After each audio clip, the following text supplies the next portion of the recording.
For most of modern history, technological revolutions have followed a familiar pattern. A breakthrough appears, governments hesitate, companies experiment, and eventually society adapts. But artificial intelligence is different. This time, the race isn't just about innovation. It's about control, speed, and national survival. And while the West debates rules, ethics, and limits, China has already placed its bet. Not cautiously, not gradually, but all in. To understand why China is moving so aggressively on AI, we first need to understand how differently it sees technology itself.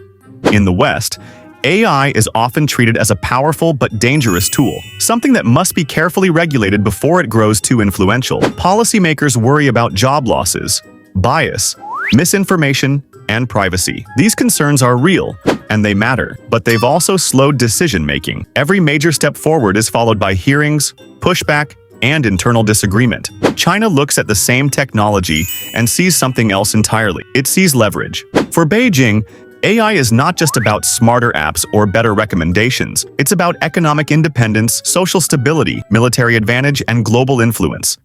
In simple terms, China doesn't ask, should we slow this down? It asks, how fast can we scale it? That mindset didn't appear overnight. China's leadership has spent decades studying how previous global powers rose and fell. One lesson stands out. Nations that control foundational technologies shape the world order. Steam engines powered empires. Electricity built modern economies. Semiconductors created the digital age. AI, China believes, is the next foundation. And foundations are not optional. In 2017, China quietly released a national AI strategy that set a clear goal. In the West, a document like that would spark years of political debate. In China, it became a directive. Billions of dollars flowed into AI research. Entire cities were designated as AI development zones. Startups weren't just encouraged.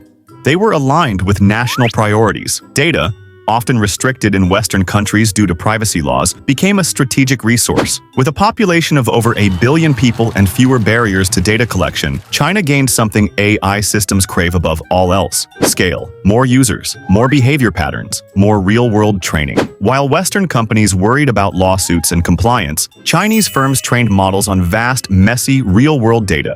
Imperfect, yes, but powerful. This is where the hesitation gap begins to show. Tech giants innovate, regulators react, and public trust lags behind both. When AI systems fail, backlash follows. When they succeed, scrutiny increases. China flipped this relationship. The government doesn't just regulate AI, it actively shapes its direction. That creates speed, fewer internal conflicts, fewer pauses, and in a race where progress compounds, speed matters. But this isn't just about economics. AI is deeply tied to national security. From surveillance systems to cyber defense to autonomous weapons, intelligence algorithms are becoming force multipliers. China understands that future conflicts may be decided not by troop numbers but by data superiority and decision speed. The West knows this too. But knowing and acting are different things. Democratic systems are designed to slow power down.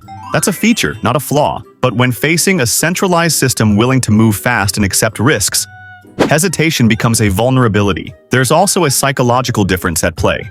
In China, it's framed as a tool of national rejuvenation, a way to leapfrog decades of development and avoid dependence on foreign technology. If access could be cut off, then self-reliance wasn't just strategic, it was existential. So while Western nations argue over guardrails, China is building highways, and the gap between those approaches is growing. But betting big doesn't mean betting wisely. Speed brings power, but it also brings fragility. And beneath China's AI surge, there are cracks forming. What rarely gets discussed is the cost of moving this fast. China's AI surge looks unstoppable from the outside, but inside the system, pressure is building. Many AI projects are driven by political targets rather than real-world demand. Local governments compete to announce AI cities and innovation hubs, even when the talent or infrastructure isn't there. Money flows quickly, but not always efficiently. In the West, inefficiency often comes from overregulation. In China, it can come from over-centralization. When success is measured by alignment instead of outcomes, weak systems survive longer than they should. Progress is real, but it isn't always as clean or as scalable as it appears. Then there's the talent question. China produces an enormous number of engineers, but cutting-edge AI still depends on a small global pool of elite researchers. Many of the world's top minds are educated or trained in Western institutions. Restrictions, censorship, it needs room to question assumptions. And that's where the Western hesitation begins to look less like weakness and more like a different kind of strength. In the US, UK, and Australia, the debate around AI is messy, public, and slow. But it's also transparent. Ethical concerns aren't just obstacles, they're signals. They force companies to confront consequences early, rather than after systems are already embedded into society. Western AI development is fragmented, yes, but it's also adaptive. Private companies compete fiercely. Universities collaborate across borders. Open-source models spread knowledge faster than any state-driven initiative ever could. The same openness that slows regulation also accelerates breakthroughs. The problem isn't that the West lacks capability, it's that it lacks coordination. While China treats AI as a single national project, Western countries treat it as a collection of market experiments. That creates innovation, but not direction. And in a geopolitical environment where technology defines power, direction matters. This is why the real question isn't whether China will win the AI race. The real question is what kind of AI future the world ends up with. One model prioritizes control, scale, and state alignment. The other prioritizes individual rights, competition, and accountability. Neither is perfect. Both come with trade-offs. But once AI systems are deeply integrated into economies, militaries, and governments, reversing course becomes nearly impossible. That's why hesitation feels dangerous right now. Not because caution is wrong, but because indecision creates a vacuum. A chance to reset global hierarchies and reduce dependence on Western technology. It's willing to accept risks, inefficiencies, and social trade-offs to get there faster.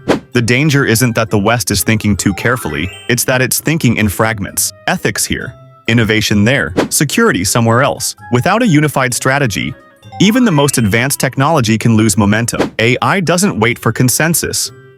Every year of delay compounds the gap, not just in models and data, but in influence. Standards set today shape platforms tomorrow. Infrastructure built now defines what's possible later. China understands this deeply, which means the AI race isn't just about who builds the smartest systems.